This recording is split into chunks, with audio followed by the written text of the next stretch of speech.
Some stories don't begin with "once upon a time." They begin with a door closing behind you and no key to open another. I've lived long enough to know that desperation doesn't announce itself. It just shows up. Quiet as dust, settling on a windowsill. This is the story of a young woman who stepped off a stagecoach in Texas with nothing but a dead man's promise and 14 cents in her pocket. It's about what happens when the ground falls out from under you, and you have to decide whether to lie down or keep walking. If you've ever felt like the world had no room left for you, you'll understand Abigail Turner. The stagecoach door swung open, and Abigail Turner's boots hit Texas dirt. She clutched the letter Harold Meeks, Dusty Creek, Texas, husband-to-be, and scanned the depot platform for a man matching the description. Tall, fair-haired, kind eyes. No one waited. The driver hauled her carpet bag down and was gone before the dust settled. A clerk leaned in the telegraph office doorway, tobacco juice staining his chin. He looked at the letter in her hand. Then away. "You the Meeks bride." "I am." He spat into the dirt, wiped his mouth with the back of his hand. "Fever took him Tuesday last. Buried him Wednesday." A pause. "Ain't no refund on the passage. Ma'am, sorry for your trouble." The letter crumpled in her fist. She reached into her pocket. 14 cents. Not enough for a meal.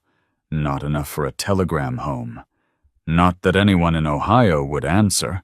If this story found you today, I'd love to know where you're settling in from. Sometimes the best company is knowing someone else is out there with a cup of coffee and a good tale. Drop a comment and say hello. It means more than you know. 4 miles. The sign had said 4 miles.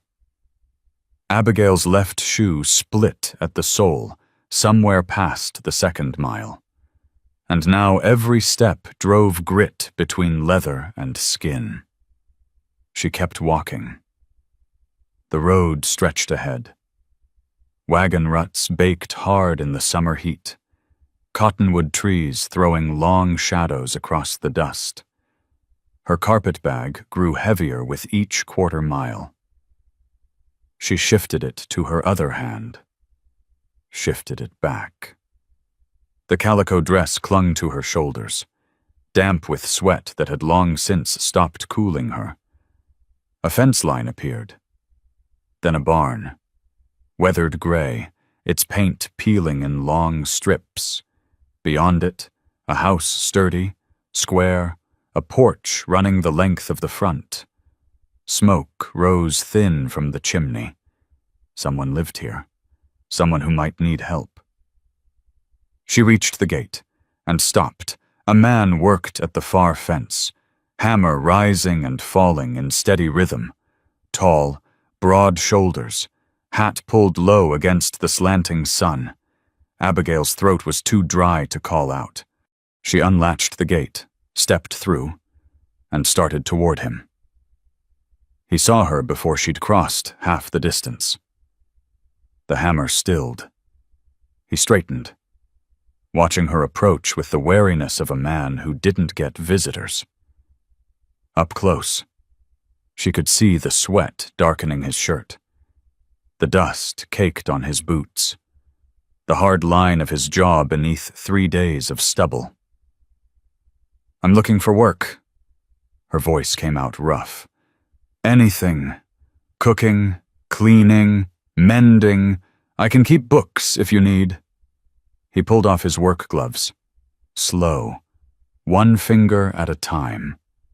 His eyes moved from her ruined shoes to her carpet bag to her face. He didn't speak. "I can work hard," she said. "I don't need much, just a roof and meals. can't hire you."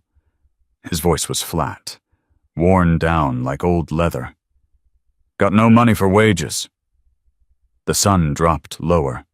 She could feel it on her back, warm through the thin fabric of her dress. She had nowhere else to go, no one else to ask. "Please, I'll work for food alone. I just need—" "I said I can't hire you." He looked past her, toward the horizon where the sun hung fat and orange above the hills. His jaw worked. Something shifted behind his eyes. "But I can marry you." The wagon seat was hard beneath her, the wool blanket worn thin in patches. Abigail sat with her carpetbag between her feet, hands folded in her lap. Watching the road unspool ahead, the wheels creaked. The harness jingled with each step of the horse. Neither she nor the man beside her spoke. Ethan Walker. He'd given her his name and nothing else. The bank needed a wife on the land by morning, he'd said. His father had built that ranch from nothing. He wasn't about to lose it. She'd asked no questions. He'd offered no explanations beyond the necessary. The sky deepened from orange to copper to the color of old rust. Abigail watched it change, tracking the sun's slow descent toward the hills. Somewhere in her chest, something had gone quiet, the panic, the desperation. All of it flattened into a dull hum she couldn't name. She was going to marry a stranger. The thought sat in her mind like a stone in still water. She turned it over, examined it, found nothing useful. Her hands stayed folded. Her breathing stayed even. The wagon kept moving. Dusty Creek appeared as a scatter of buildings against the darkening sky. A general store, shuttered for the evening. A saloon with light spilling from its windows. A church. White clapboard, steeple pointing toward the first stars. Ethan guided the wagon past them all, turning down a side street where the houses grew smaller, closer together. He pulled up before a narrow two-story with a lamp burning in the front window. "Justice Harmon," he said. The first words since they'd left the ranch. He climbed down, tied the horse to a post, and came around to her side. His hand appeared rough, calloused, steady. She took it. Her feet found the ground. The door opened before they reached the porch. A man stood in the lamplight, gray-haired, spectacles perched on his nose, wearing a vest over his shirt sleeves. Behind him, a woman peered out, her face soft with curiosity. "Ethan Walker," and the justice's voice carried no surprise. "Figured you'd be coming. Word travels fast in a town this size." He glanced at Abigail, then back to Ethan. "Bank's deadline, I take it." "Yes, sir." Justice Harmon nodded slowly. "Normally there's paperwork, a waiting period, but I reckon the circumstances speak for themselves." He stepped aside. "Come in, then. Let's not waste what light we've got left." The parlor was small, close, warm from the fire burning low in the grate. Lace doilies yellowed with age covered the arms of the chairs. A Bible sat open on a side table. The justice's wife, Mrs. Harmon, she said, patting Abigail's hand with fingers soft as bread dough, positioned herself near the window as witness. "You'll be all right, honey," she whispered. Her breath smelled of peppermint. Justice Harmon opened a drawer, withdrew a certificate printed on cream-colored paper.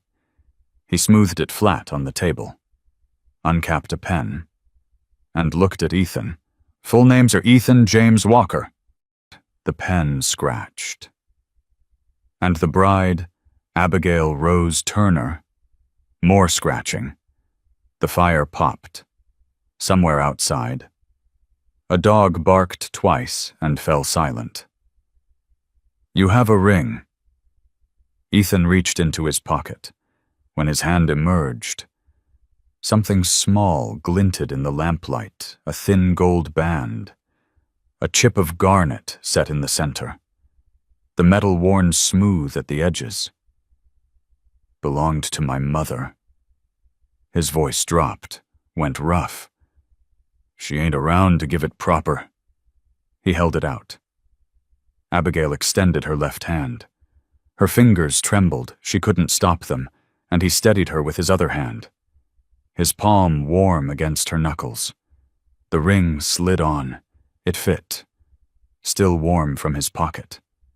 Justice Harmon began to speak. The words washed over her lawful matrimony, bound together, forsaking all others' familiar phrases stripped of meaning by the strangeness of this moment. She heard herself say, "I do," when prompted. Heard Ethan's voice, low and certain. "Say the same. By the power vested in me by the state of Texas, I pronounce you husband and wife." The last sliver of sun vanished behind the hills. She saw it through the window. Gone in the time it took to blink. Mrs. Harmon dabbed at her eyes with a handkerchief.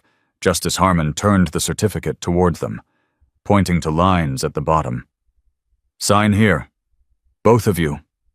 Ethan signed first, his handwriting angular, decisive. He passed her the pen. The steel nib was warm from his grip.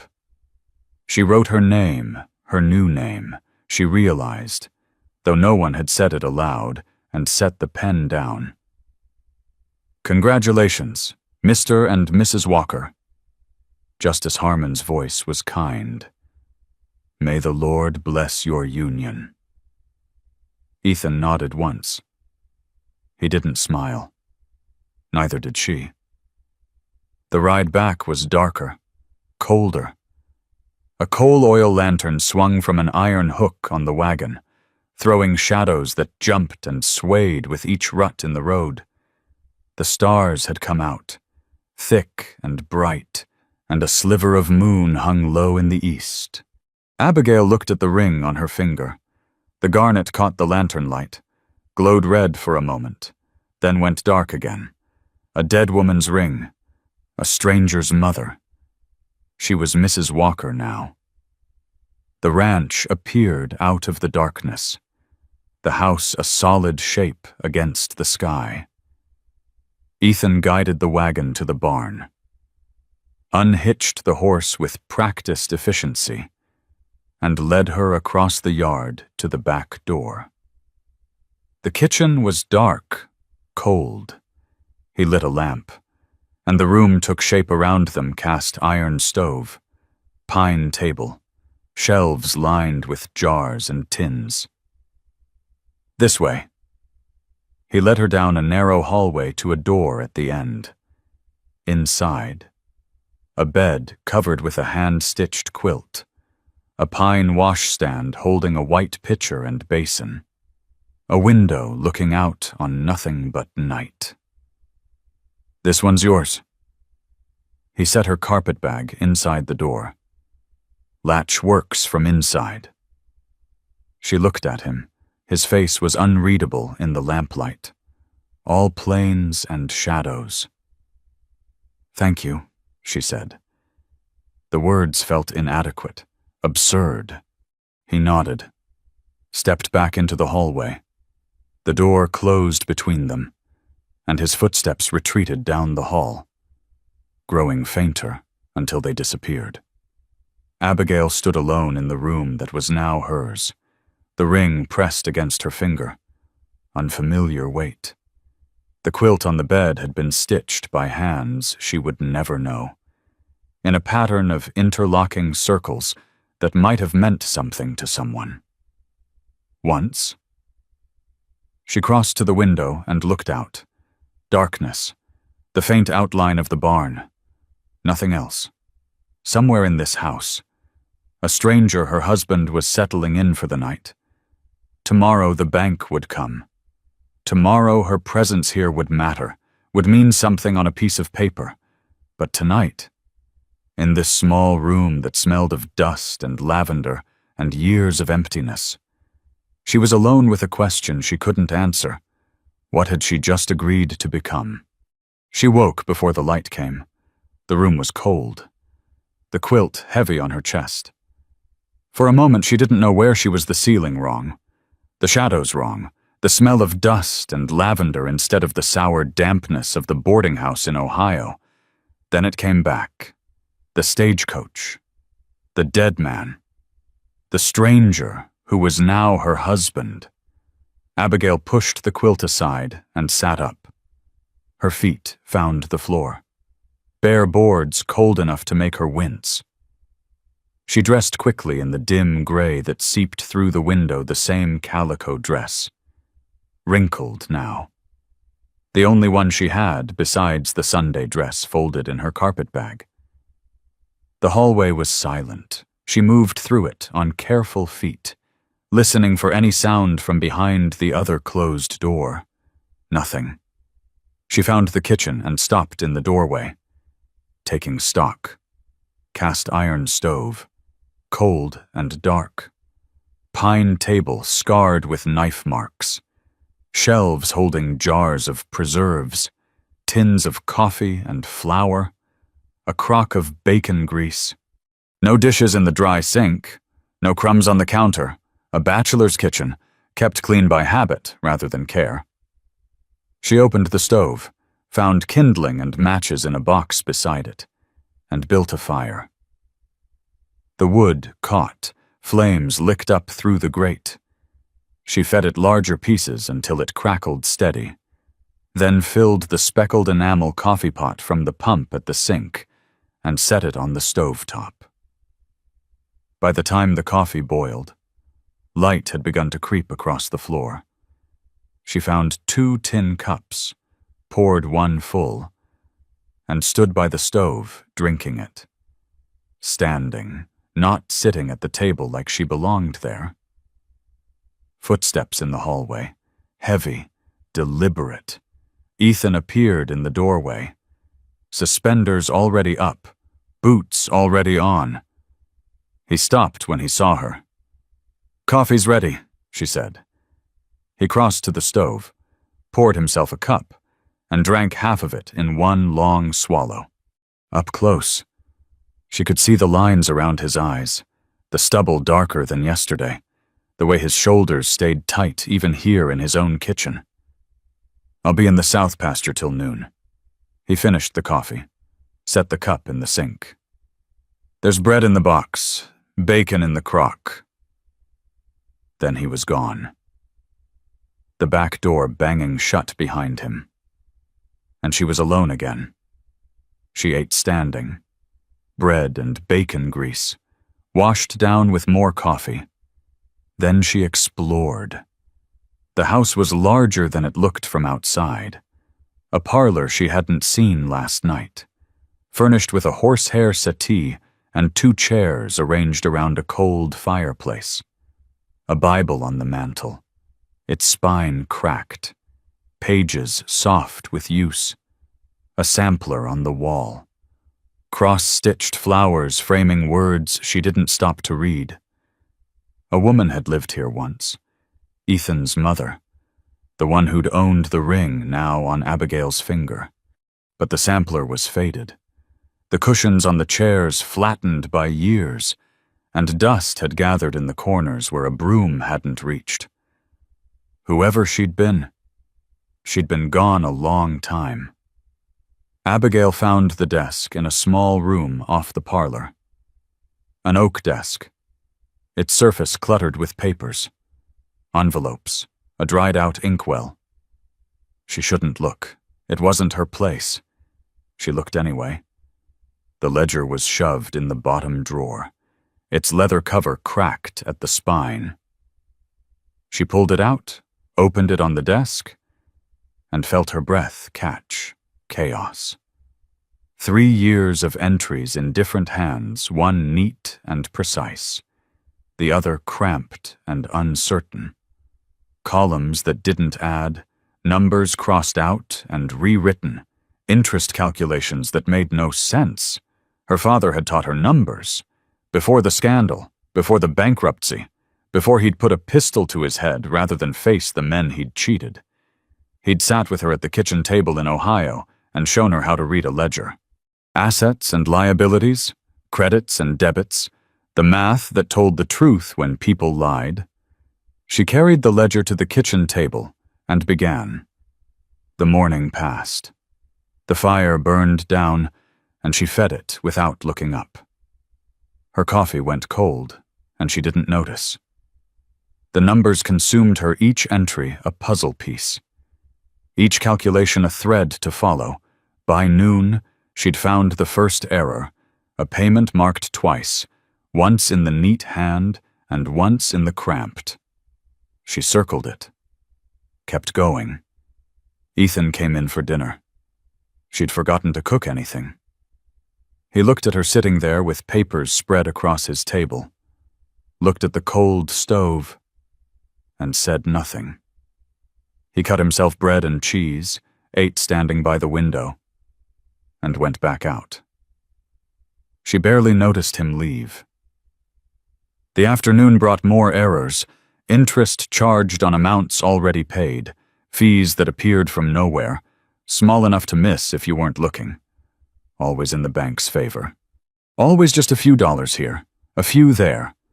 By evening, her eyes burned and her back ached from hunching over the pages. She'd filled 3 sheets of paper with notes. Corrections. Questions. The pattern was clear now. Someone at the bank had been skimming. Probably for years. Probably from anyone who didn't know their numbers well enough to catch it. She heard Ethan's boots on the porch. The back door opened. He stopped in the doorway, looking at her the same way he had that morning, like she was something unexpected that had appeared in his kitchen. "They've been charging you wrong." She turned the ledger toward him, pointed to the column she'd marked. "Interest on a loan your father paid off back in '81. They've collected $47 they weren't owed." He didn't move, didn't speak. His eyes went to the page, traveled down the column of figures, stopped at the entry she'd circled. "You sure?" "I'm sure, my father." She stopped, swallowed. "I learned numbers young. I know what I'm looking at." He pulled out the chair across from her and sat. The chair creaked under his weight. He studied the pages, his finger tracing the lines she'd drawn, connecting the entries, his lips moving slightly as he followed her calculations. $47, he said finally. Yes. He looked at her then, really looked. For the first time since she'd stepped through his gate. His eyes were gray. She noticed. Gray like weathered wood, like winter sky, like something that had seen too much and decided to keep going anyway. "My father kept these books," he said. "After he passed. I tried. Ain't got the head for numbers. I do." He nodded slowly. Closed the ledger. Stood. "I'll speak to the bank." He tucked the ledger under his arm, then paused at the door. "Thank you." 2 words. His voice was rough with something she couldn't name.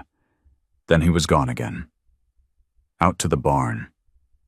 The ledger with him, that evening. She found him on the porch. 2 rocking chairs with rope seats sat facing the yard.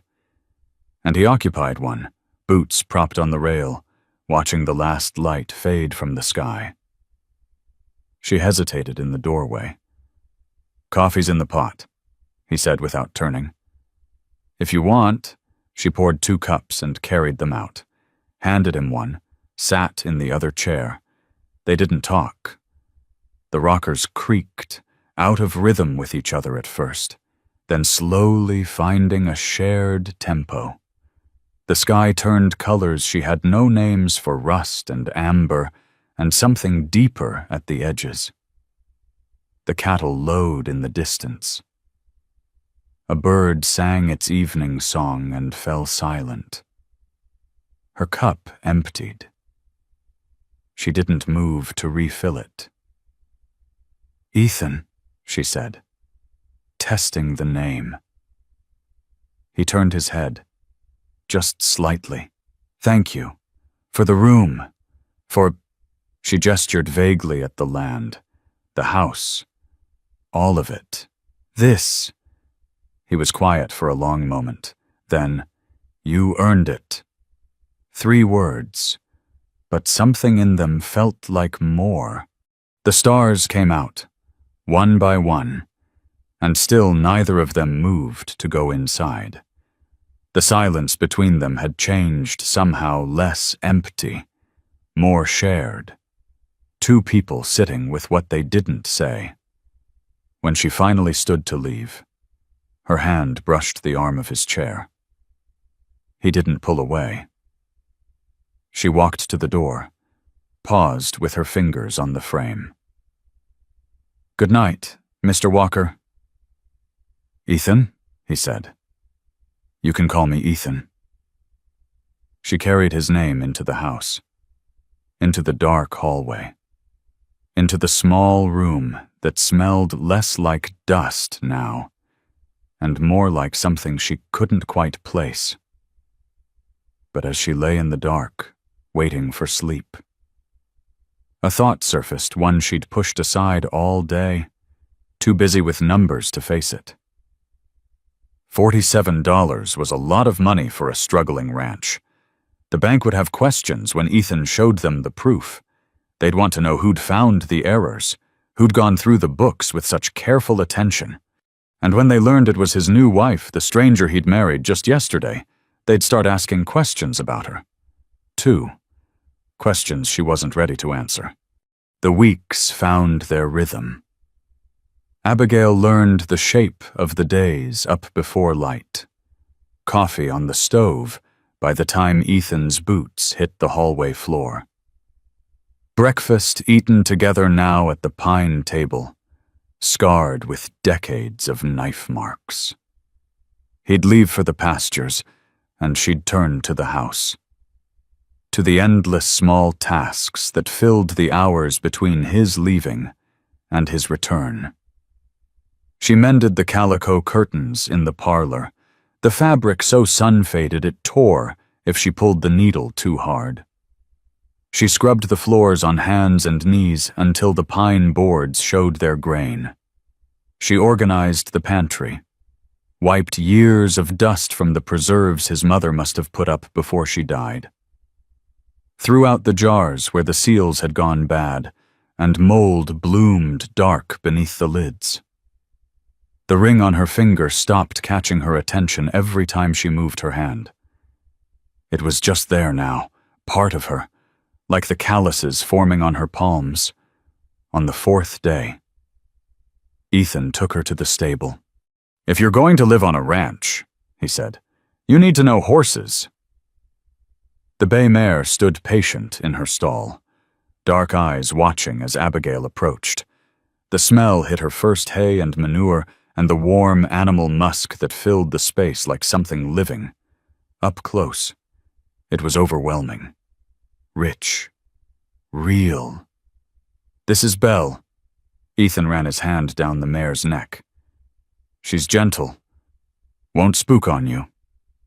He showed her how to brush the coat. Long strokes following the direction of the hair.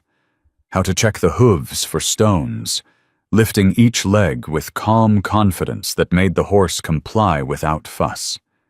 How to measure out the grain.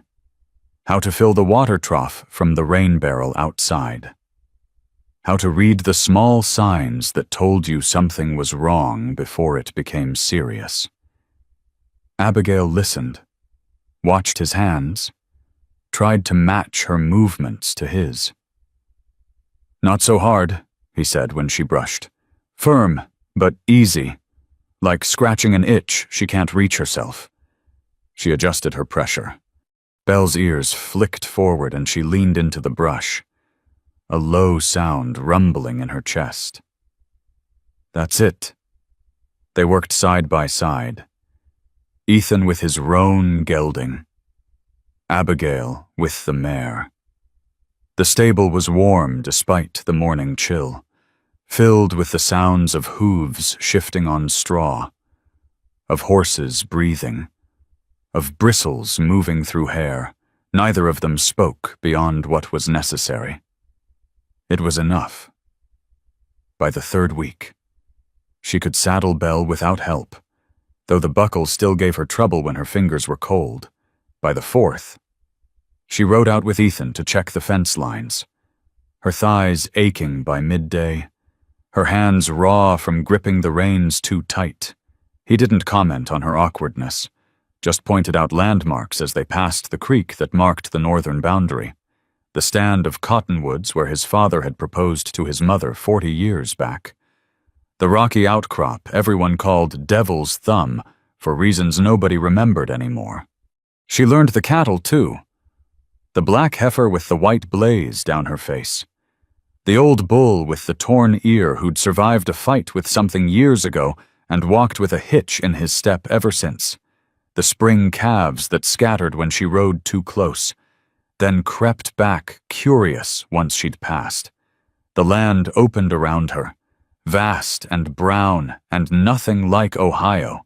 No trees crowding close, no neighbors near enough to see, just grass and sky and the wind that never quite stopped moving across the hills. On Sundays, she cooked. The first attempt went badly, biscuits hard as stones, gravy lumped with flour she hadn't stirred enough. Ethan ate it all without complaint, mopping up the gravy with bread from the day before because the biscuits were beyond saving. She wanted to apologize. He just asked if there was more coffee. The second Sunday was better. Roast beef from the smokehouse, potatoes soft from the root cellar, carrots that fell apart on the fork. Biscuits that actually rose this time, golden on top, tender inside. Ethan finished his plate, looked at the pot still half full on the stove, and got up to serve himself seconds without asking. He didn't say it was good. He didn't need to. They ate together now, every meal, sitting across from each other at the pine table, passing the bread and butter and salt without needing to ask.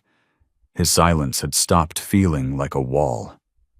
It was just who he was, a man who'd spent too many years alone to fill space with words that didn't need saying. But he was talking more.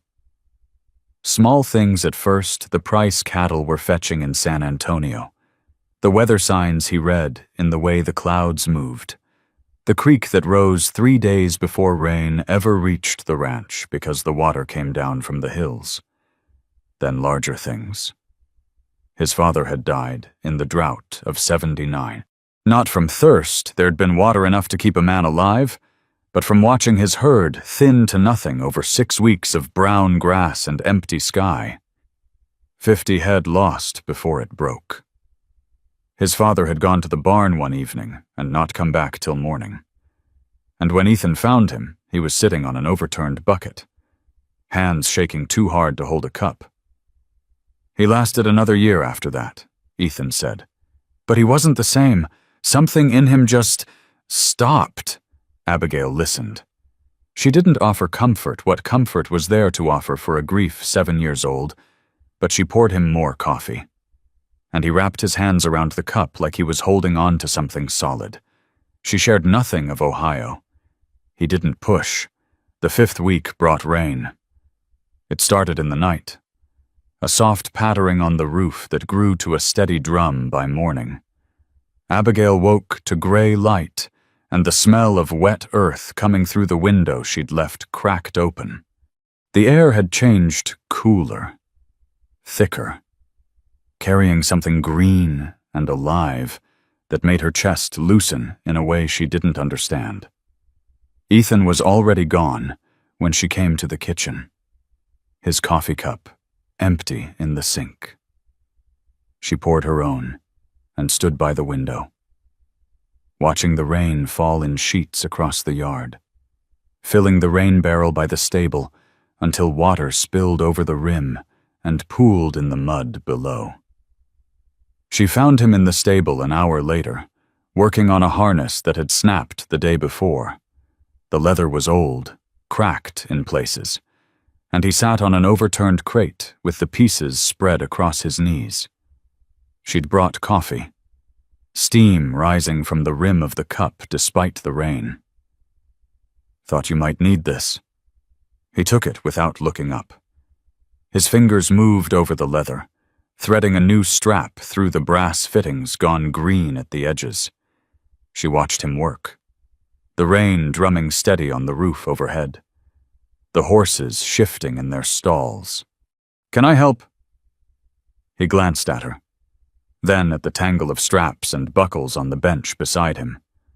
"Know anything about harnesses?" "No. Then you can learn?" He handed her a broken buckle, a strip of new leather, a small tool she didn't recognize, showed her how to punch holes through the leather, how to set the rivets, how to test the join by pulling until the leather creaked, but didn't give. Her fingers were cold, clumsy. The rain had brought a chill that seeped through the stable walls despite the warmth of the animals, and she fumbled the buckle twice before getting the leather threaded right. "Pull through first," Ethan said. He reached over. His hand covered hers warm, calloused, steady. Then loop.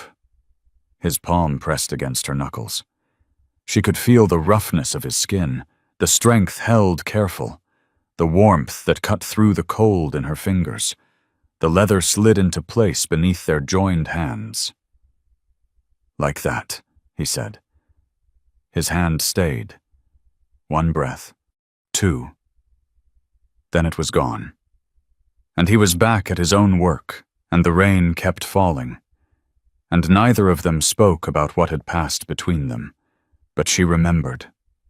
The weight of his hand, the way his voice had dropped, the half-second of stillness before he pulled away, that night.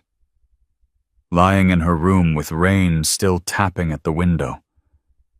She caught herself doing something she hadn't done since she'd left Ohio. She was looking forward to tomorrow. The thought should have brought comfort. Instead, it settled in her chest like a stone, because she knew how this worked.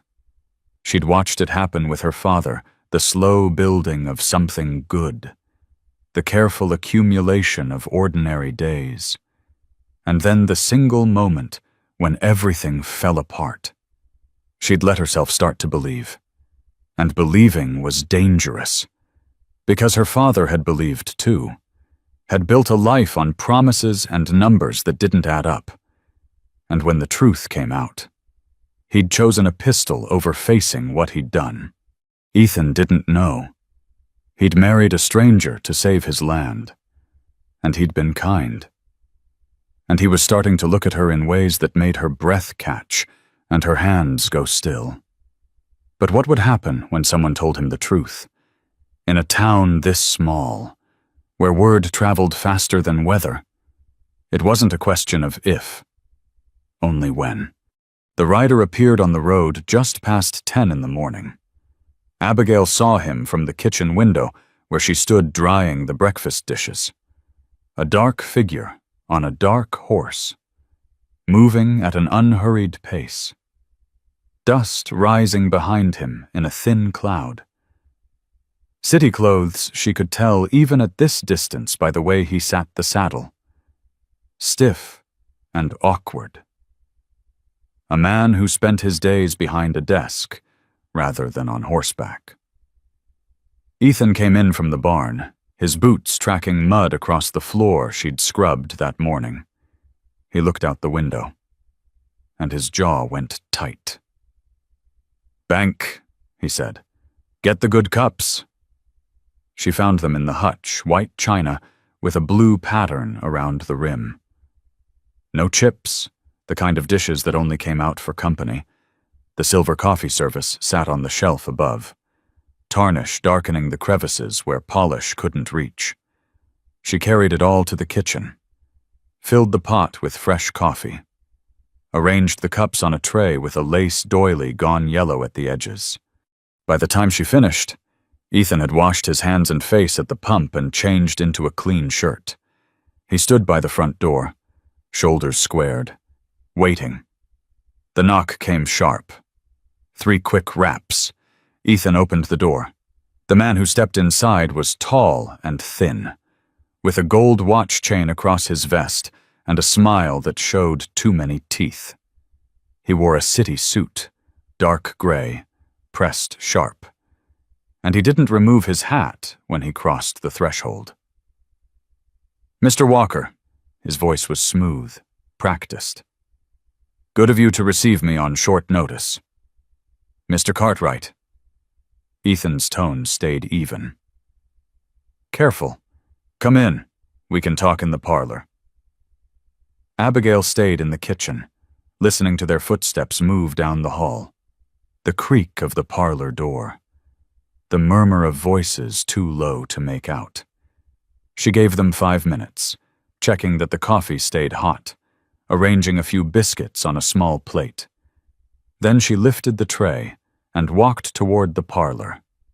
The door stood half open. She could hear them clearly now, Cartwright's smooth tenor, Ethan's lower rumble. Something about the $47, something about recalculating interest. She paused outside, balancing the tray on one hand, reaching for the door with the other. "Quite the surprise, I must say," Cartwright's voice carried through the gap. "When I heard you'd taken a wife overnight, I assumed some local girl, but the Turner name, well, that caught attention back at the bank." Abigail's hand stopped on the door frame. "The Turner girl from Ohio," Cartwright continued. The smile was audible in his voice. "I remember reading about that business in the papers. Her father, Richard Turner. Wasn't it embezzled from his own partners? Thousands of dollars, over years. Quite the scandal when it all came out." The tray trembled in her grip. Coffee sloshed against the rim of the pot, dark liquid pooling on the silver. And then, when they confronted him with the proof, he took the coward's way. "Twotumsuyam." Cartwright paused, letting the words settle. Put a pistol in his mouth rather than face what he'd done. Left his wife and daughter to answer for his sins. She couldn't breathe.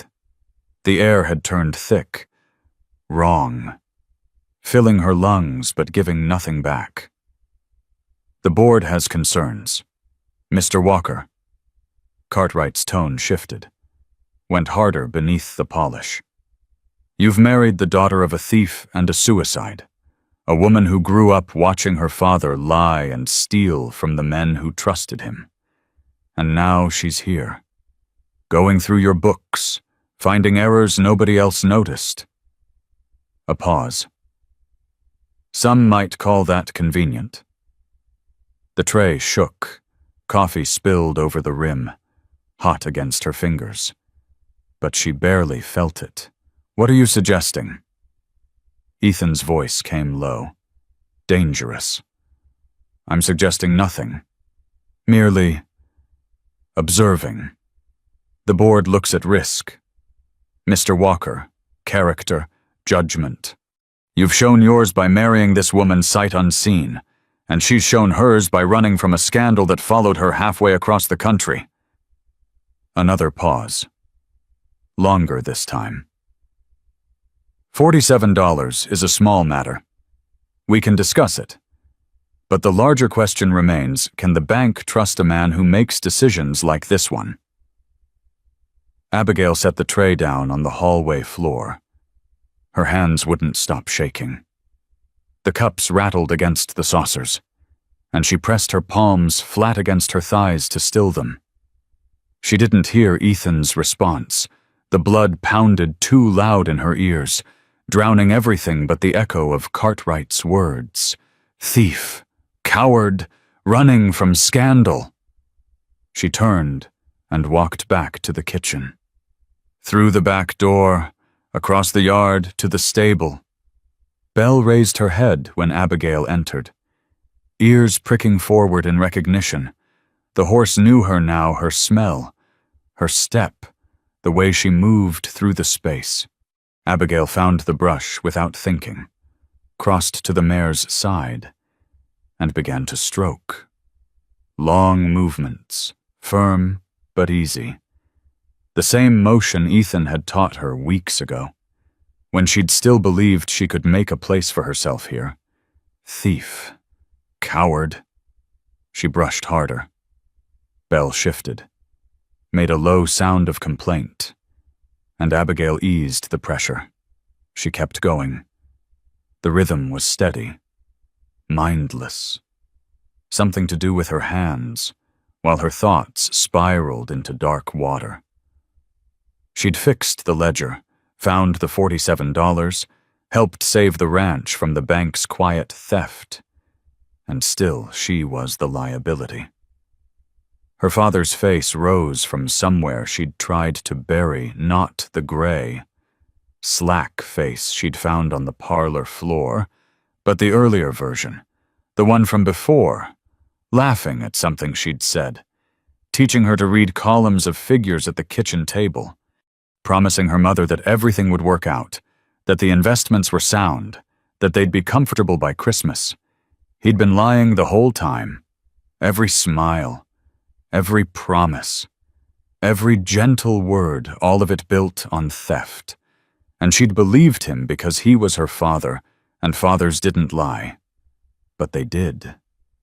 And when the lie collapsed, he'd chosen the coward's way, and left her to carry his name like a stone around her neck.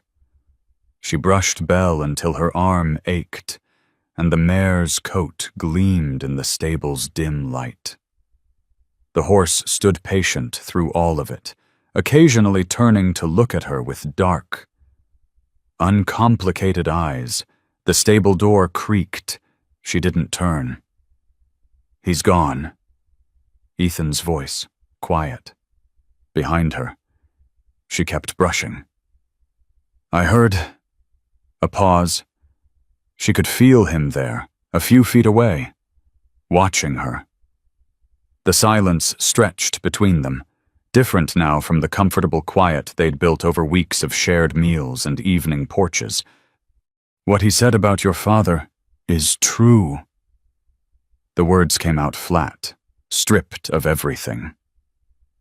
All of it. He stole from his partners. When they caught him, he killed himself. I found him on the parlor floor when I came home from the market. More silence. The brush moved through Belle's mane, catching a small tangle, working it free with careful fingers. I was going to tell you, she said. The lie tasted bitter on her tongue. But she said it anyway. I just couldn't find the right time. She heard him shift his weight, heard the creak of his boots on the straw-covered floor. Abigail. She stopped brushing. Her hand fell to her side. She still couldn't turn to face him. Look at me. She couldn't, if she looked. She'd see whatever was in his eyes, the disgust, the regret, the cold calculation of a man realizing he'd made a mistake. She'd seen that look before, on the faces of neighbors in Ohio who'd stopped nodding when she passed, on her mother's friends who'd quit coming to call, on everyone who'd known her father and decided his sins belonged to her too. I can leave. Her voice came out steady somehow. I can be gone by morning. Tell the bank it didn't work out. Find someone else. Is that what you want? The question hung there, strange and unexpected. She turned finally and looked at him. He stood in the doorway, backlit by afternoon sun, His face was hard to read, all shadow and sharp angles. His hands hung loose at his sides. And he made no move toward her or away. "What I want doesn't matter." She met his eyes. "You married me to save your land. If my being here makes that harder, I asked what you want." She stared at him. No one had asked her that since her father died. No one had cared. "I want—" She stopped. Tried again. "I want to stop being his daughter. I want to stop carrying what he did everywhere I go. I want—" The words tangled in her throat, too big and too raw to force out. Ethan watched her for a long moment. Something moved behind his eyes, but she couldn't read it. Then he nodded once and turned away. "Supper's at 6, he said over his shoulder. "Same as always." He walked out into the light. The stable door swung shut behind him. Abigail stood alone with the horse and the brush and the question she couldn't answer. But something had changed. She'd seen it in the set of his shoulders as he left, heard it in the flatness of his voice. The easy silence between them had cracked, and she didn't know if it could be mended. Cartwright's words echoed in the quiet. Can the bank trust a man who makes decisions like this one? The question wasn't just about the bank anymore. It was about Ethan, about whether he could trust her now that he knew the truth she'd hidden. And watching the way he'd walked away stiff-backed, distant, like a man building walls, she wasn't sure of the answer. She couldn't sleep. The ceiling held nothing but shadows, shapes that shifted when clouds crossed the moon and went still when they passed. Abigail lay on her back, hands folded over her chest, and watched the darkness breathe above her. "Bad judgment runs in families." Cartwright's voice circled in her skull, smooth and satisfied, the voice of a man who knew exactly where to slide a knife. She'd heard that tone before from neighbors in Ohio who'd crossed the street to avoid her, from her mother's friends who'd stopped calling, from the creditors who'd come to the house demanding payment for debts her father had sworn didn't exist. She turned on her side. The quilt rustled. Somewhere outside, an owl called low and mournful across the pasture. Thief and coward. That's what they'd called him. That's what they called her by extension, the daughter of a thief and a coward, carrying his blood, his nature, his stain. It didn't matter that she'd never stolen anything. It didn't matter that she'd sold everything she owned to pay what she could of his debts. The name was enough. The name was everything. And now Ethan knew. She sat up. The room was cold. Her breath visible in thin moonlight. Her feet found the floor. And she crossed to the window. The ranch lay quiet under a sky thick with stars. The barn. The fence line she'd helped mend. The porch where they'd sat together evening after evening. Not talking. Just being. All of it belonged to him. All of it was at risk because of her. The ring caught the moonlight. She looked at it, the thin gold band. The chip of garnet. The metal worn smooth by his mother's hand over years of wearing. Given to a stranger because there was no one else to give it to. She twisted it on her finger. It came off easier than she expected. The decision formed like frost on glass, slow at first, one crystal at a time, then spreading until it covered everything. She couldn't stay. She couldn't watch him lose what his father had built because he'd been desperate enough to marry a woman with a ruined name. She couldn't sit across from him at breakfast and wait for the kindness in his eyes to curdle into regret. Better to leave now. Better to go before he had to ask. She dressed in the dark. The calico dress, the one she'd arrived in, still hanging in the wardrobe where she'd pushed it aside for the Sunday dress with pearl buttons. Her carpet bag, never fully unpacked. She left the good dress on its hook. She hadn't earned it. The hallway was silent. She moved through it like a ghost, past his closed door, past the parlor where Cartwright had spoken her shame aloud, to the kitchen where she'd found his stolen dollars and let herself believe she might belong. The candle stub sat where she'd left it, in a tin holder by the stove. She struck a match, found paper in the desk drawer, the same cream-colored stock Justice Harmon had used for their marriage certificate. Found the pen with the steel nib, dried ink crusted at the tip. She sat at the table and began to write. The first draft ran too long. She tried to explain her father's crimes, her mother's shame, the way Ohio had closed around her like a fist until she couldn't breathe. She read it back and crumpled it, fed it to the candle flame, watched it curl and blacken. The second draft came out angry. She blamed Cartwright, blamed the bank, blamed everyone who had ever looked at her and seen only her father's sins. That one burned too. The third draft was just truth. The bank will deal fair with you once I'm gone. A man shouldn't lose his land on account of who he married. I'm grateful for the weeks. Don't come after me. There's nothing in Ohio either. But at least there I won't cost you anything. She didn't sign it. He knew her hand. The ring sat on the table beside the letter. She looked at it for a long moment, the garnet dark in candlelight, the gold band catching small flickers of flame. Then she placed it on top of the folded paper, centering it carefully, and stood. Her finger looked wrong without it, pale where the ring had been. A thin band of lighter skin marking where she'd let herself pretend. She blew out the candle.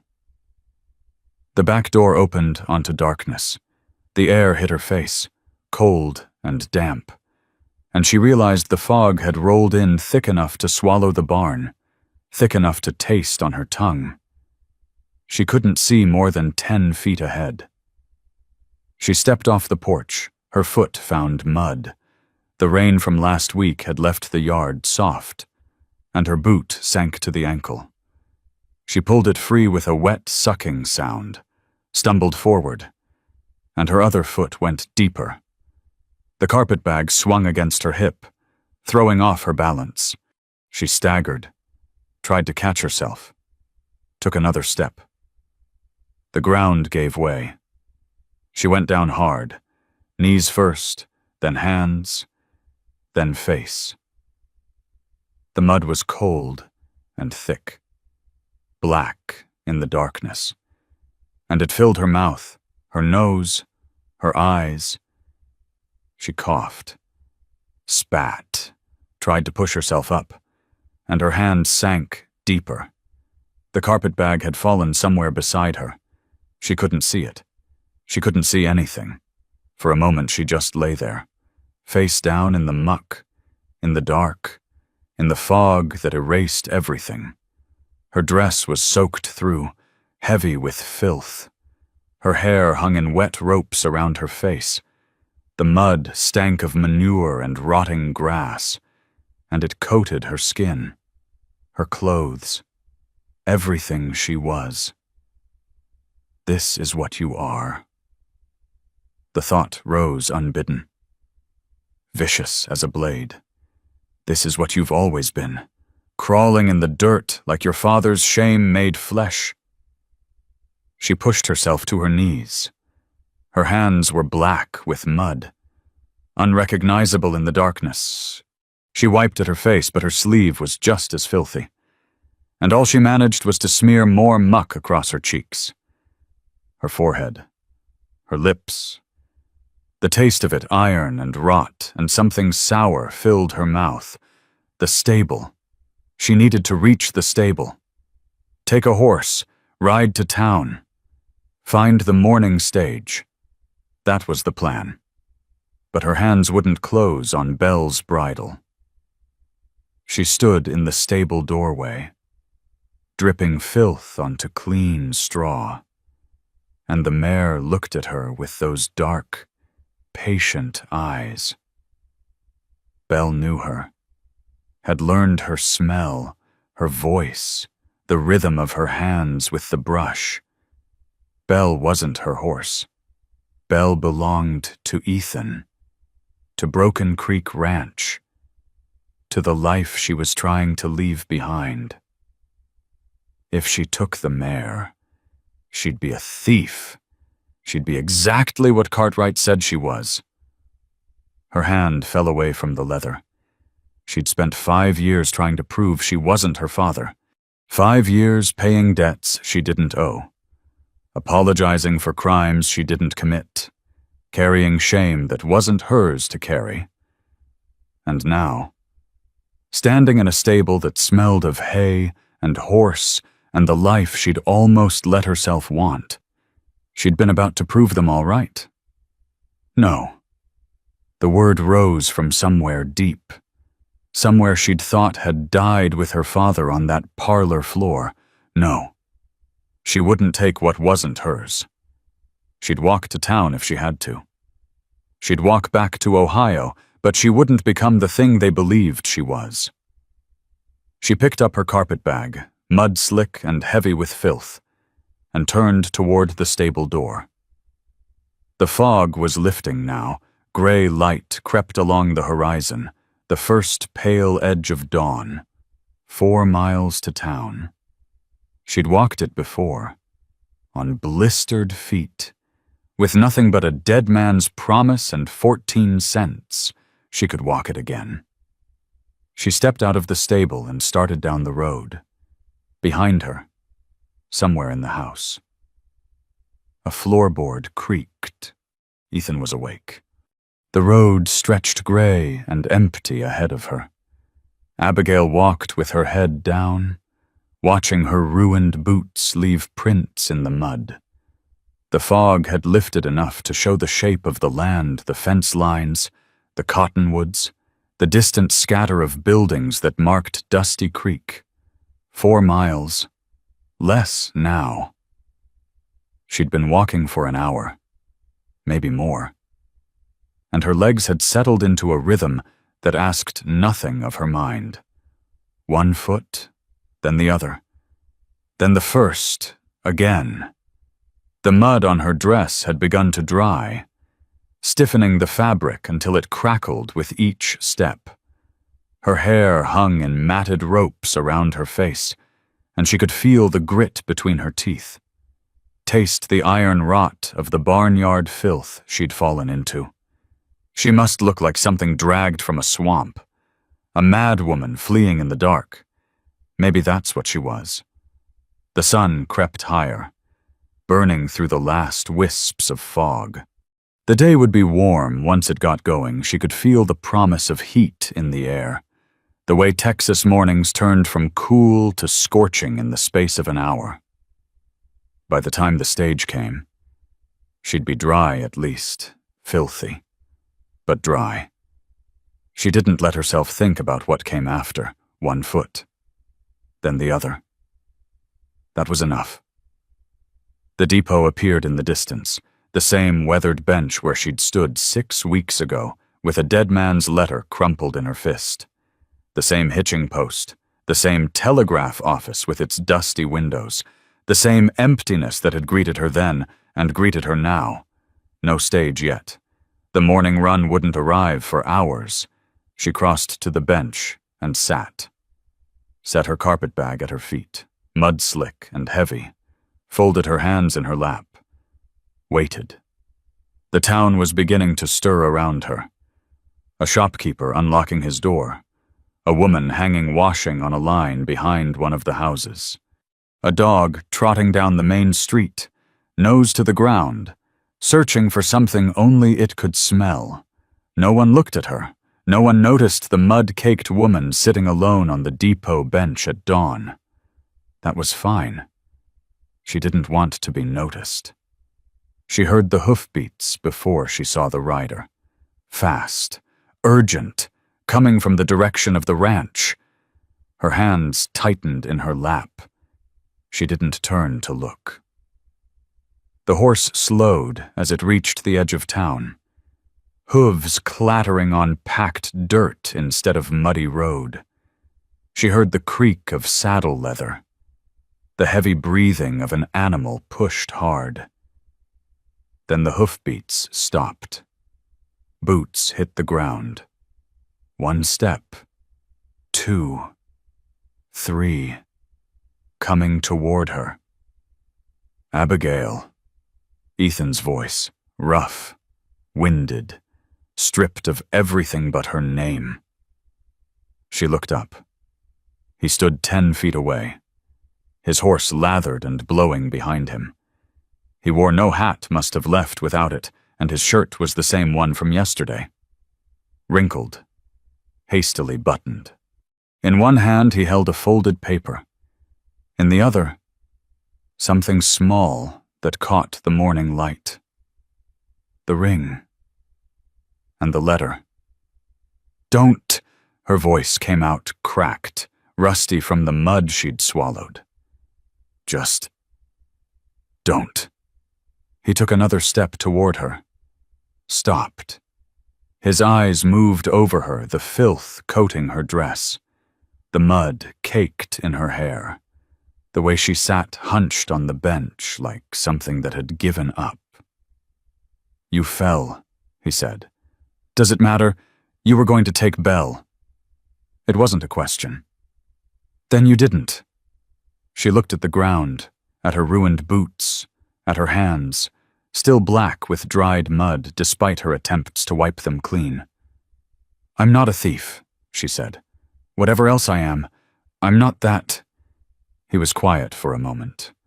Then he crossed the remaining distance and sat down beside her on the bench.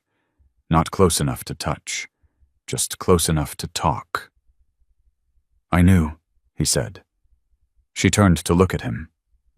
"Knew what? About your father? About Ohio? About all of it? All—" He held up the letter, still folded, her handwriting visible on the outside. "Before I read this, before Cartwright opened his mouth, I knew." The words didn't make sense. She stared at him, trying to find the lie in his face, the trick behind his eyes. There was nothing but gray steadiness looking back. "I don't understand." "The day your stage came in?" He leaned forward, elbows on his knees, looking out at the empty street. "I was at the feed store, buying wire for the north fence. Folks were talking about the mail-order bride coming for Harold Meeks, about how she was the daughter of some swindler back east who'd shot himself rather than face trial." He paused. "They were saying things about you, your name, your daddy's debts, how anybody who'd marry a girl like that must be desperate or stupid or both." Abigail's throat closed.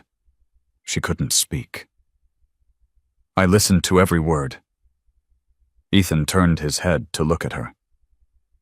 Then I rode out to that fence line, the one by the road, and I waited. You waited. I figured if you were coming to marry Harold, you'd have to pass that way, and I wanted to see for myself what kind of woman walks halfway across the country to marry a man she never met. She remembered that day, the endless road, the blisters forming on her feet, the gate, and the man mending fence, and the way he'd watched her approach with wariness in his eyes. "You knew," she said slowly. "The whole time, you knew who I was. I knew who your father was. I knew what people said about you." He held up the ring, the garnet catching the light. "I didn't know you. That came after. Then why—" Her voice broke. She pressed her palms against her thighs. fighting for control. Why did you marry me? He was quiet for a long moment. A wagon passed on the street behind them, wheels creaking, the driver calling to his horses. The sound faded before Ethan spoke again. You walked 4 miles on busted shoes. His voice was low, rough at the edges. Ethan, you came to my gate with nothing but a carpetbag and asked for honest work. Not charity. Work. He shook his head. A woman who does that. After everything she's been through, that ain't her father. That's something else entirely. Abigail felt something crack in her chest. Something she'd been holding together for 5 years. Stitched closed with thread too thin to last. I married you because I needed a wife. Ethan said. That part's true. But I want you to stay because... He stopped. Started again. Because you fixed what I couldn't fix. Because you learned to saddle Belle in 3 weeks, and you didn't quit when the buckles gave you trouble.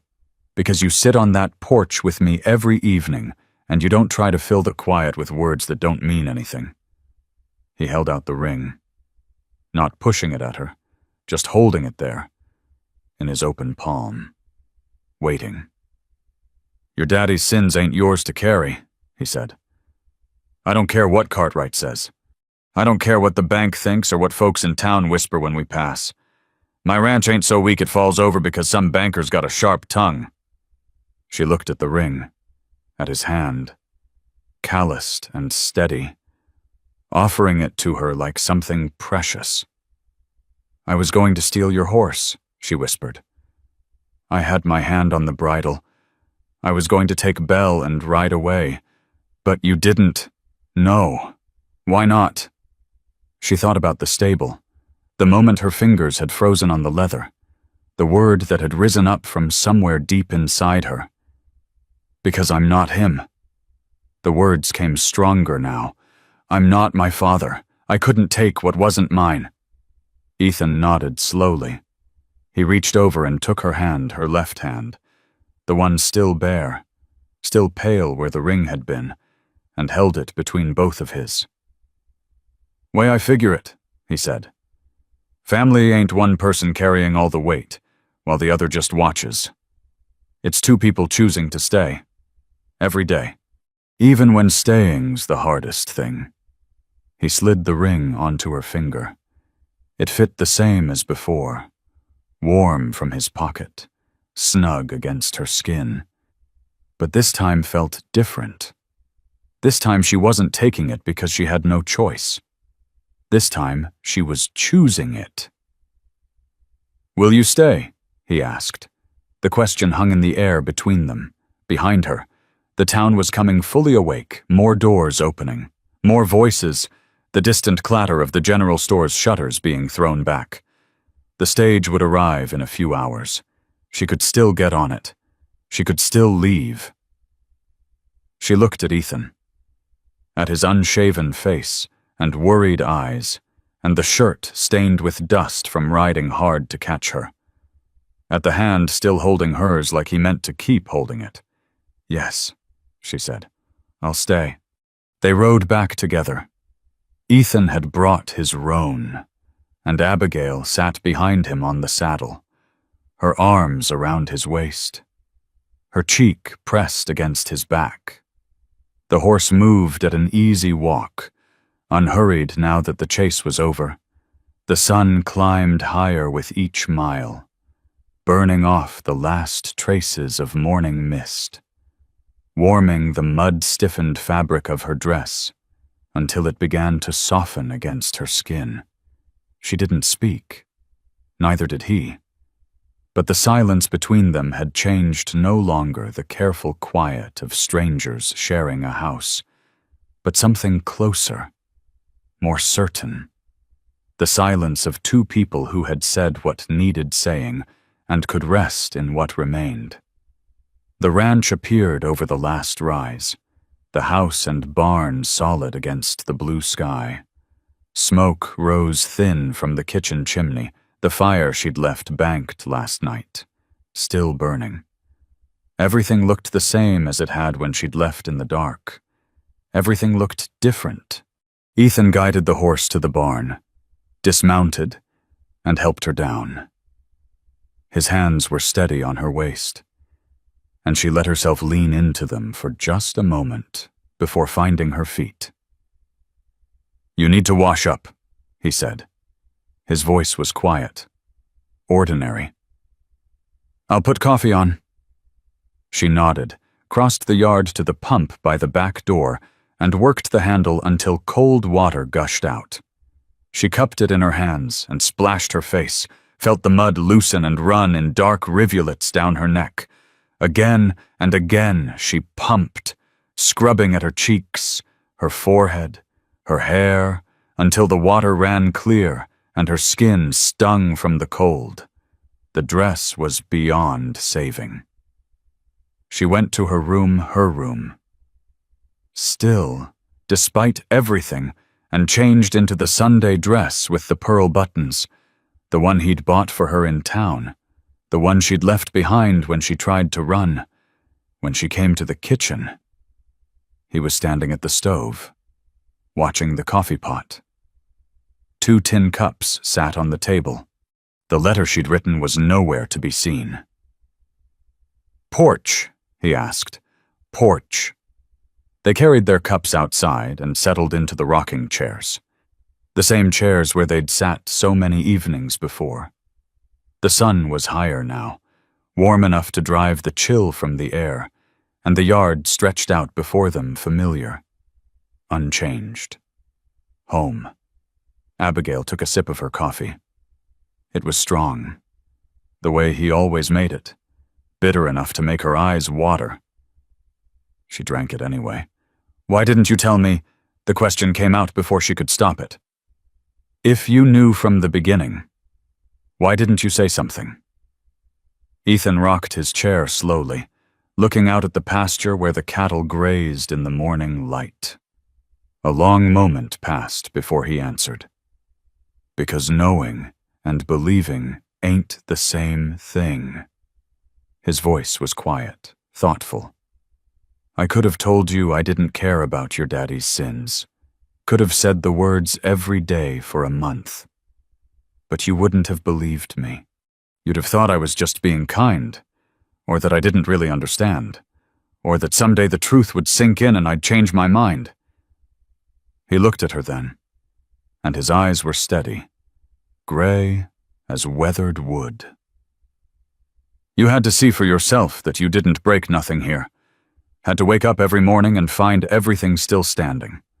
Had to fix my books and mend my fences and sit on this porch and realize that nothing fell apart just because you were around." She turned the ring on her finger. The garnet caught the light, glowed red for a moment, then went quiet again. "I spent 5 years believing I was cursed," she said. "That wherever I went, I brought ruin, that my father's shame was mine to carry." "That's a heavy load." "It is. You ready to set it down?" She looked at him, at his unshaven face, his rumpled shirt, his hands wrapped around a tin cup of coffee like he was holding on to something solid. He wasn't handsome, not in the way men in stories were supposed to be handsome, but he was real. He'd ridden hard to catch her, and now he sat beside her like he had all the time in the world. "I ain't my father's ghost. Ethan." The words came out steady, certain. She'd never said them before, not to anyone, not even to herself. But they were true. She knew that now. He nodded slowly. "No, ma'am. You're my wife." The statement hung in the air between them, simple and solid. Not a transaction anymore, not a signature on a certificate or a name on the bank's records. Something else, something chosen. "Way I figure it," Ethan said, "family ain't one person carrying all the weight while the other just watches. It's 2 people deciding to stay. Every day. Even when staying's hard." She reached over. Her hand found his on the arm of the rocking chair, and she took it.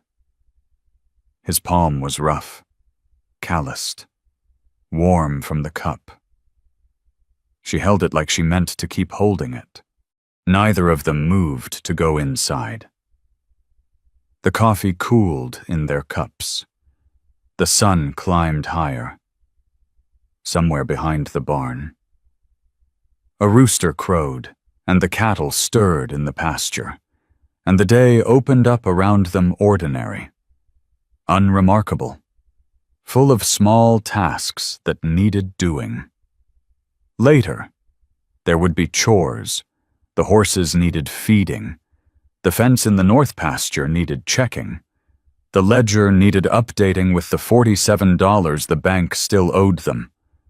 Later, Cartwright might come back, and they would have to face him together.